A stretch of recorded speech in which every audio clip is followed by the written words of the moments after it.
Hey, what's going on everyone? In this video, I will be talking about azathioprine, or Immuran as it's commercially known, in order to treat Crohn's disease. Now, I've been taking this medication for almost a year now, and I've had pretty good results with just some minor side effects, so I thought it would be a good idea for me to share some of that information with the hopes that it might help reassure you if you're about to start taking this medication, or maybe you are on it and you have some worries about taking it, then don't worry, hopefully this video will help you out a little bit. I will also be making a lot more videos on all the other medications that I take, so if that does interest you and you might find them useful, then please consider subscribing and leave any thoughts or maybe even the medications you're on down in the comments below.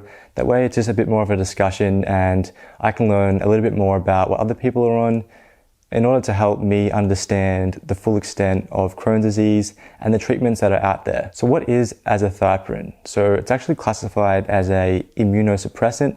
So what that means is it lowers your immune system, so its intention is to calm inflammation throughout the body. I personally obviously take it to treat Crohn's disease, but it is used for psoriasis and eczema, as they're also classified as autoimmune diseases. So currently I'm on 100 milligrams a day, but I have actually seen people who are on around 300 milligrams, but in my experience and speaking to others, I think my dose is a lot more common. So as I said, I've been on this drug for almost a year now, and it's worked pretty well for me. My symptoms have definitely decreased, and I've never really had any side effects, which I'll get into in a little bit. Being drugs such as this one, however, it does require you to have pretty frequent blood tests just to make sure that your white blood count is good and your liver count remains in check. This will obviously depend person to person, but in my case, my results were always pretty decent and never had any issues. So if you are watching this video and you are about to start taking this treatment, or maybe you're a little bit concerned about the side effects, here are a few just to kind of get you familiar with what could be expected.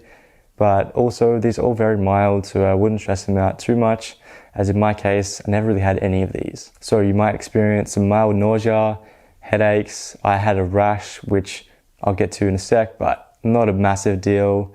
You might have some dizziness if you already have low blood pressure. There might be a bit of joint pain, but if you're keeping active and taking supplements like turmeric, then I think you should be alright. But once again, that's kind of case dependent. And some people have experienced hair loss, but I'm going to assume that's on the more higher doses. So out of all these, the only one that I've ever experienced is the rash. So I've mentioned this before on this channel, and this was something I didn't really expect to have. And neither did the doctor as well, honestly. So I think like maybe a month after taking Immuran, or azathioprine as it's called, I had this butterfly rash like across my face, and I had these like little bumps like all across my cheeks here.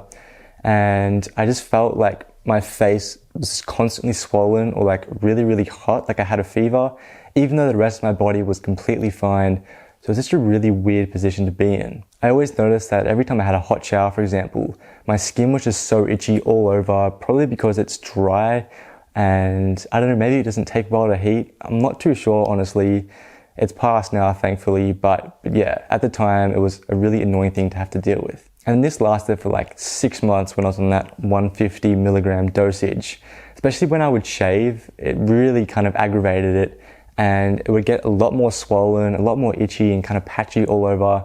So it was kind of a pain to deal with. Like I tried some creams and none of them really worked. So what happened was I went to a dermatologist, and she was saying that it could be a result of the steroids mixed with the Immuran, mixed with me being sunburnt and already having pale skin. So there was nothing they could pick on exactly, but it could have just been a combination of a few things, as it's apparently like a rare side effect. So what happened then was drop the steroids, kind of went away a little bit, and then eventually at the start of this year, I dropped my Immuran again and my rash kind of went away.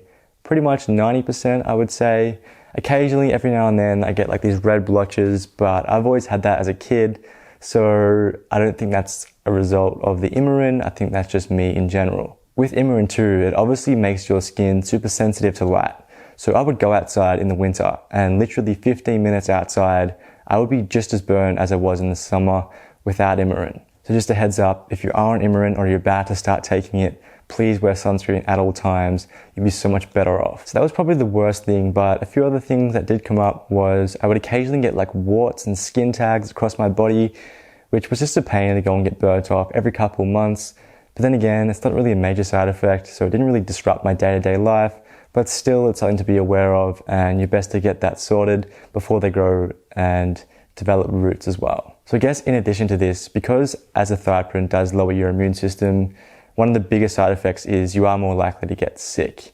Especially now with COVID and all that going on, I was a little bit worried that if I were to get COVID, it would potentially do a lot more damage to me as I have a depressed immune system. But thankfully, COVID has never really gained a ton of momentum in Australia, so I've been safe for now. But even then, there are so many people with worse conditions and worse health than I'm currently in.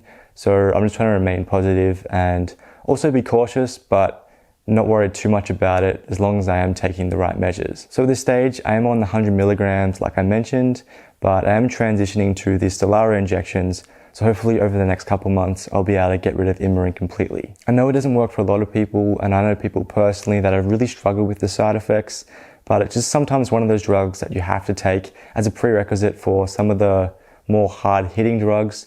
So yeah, it's not ideal, but sometimes if you're going to go down the route of going to a doctor, this is something you have to put up with. So in summary, while it's not the most ideal drug, it definitely worked pretty good for me, and the only side effect I had was the rashes and the occasional wart or skin tag, which as I said, I dealt with, and that's gone now, so that's great. But yeah, overall, I didn't really have any issues with it, and if my dose was increased tomorrow, it wouldn't really bother me too much.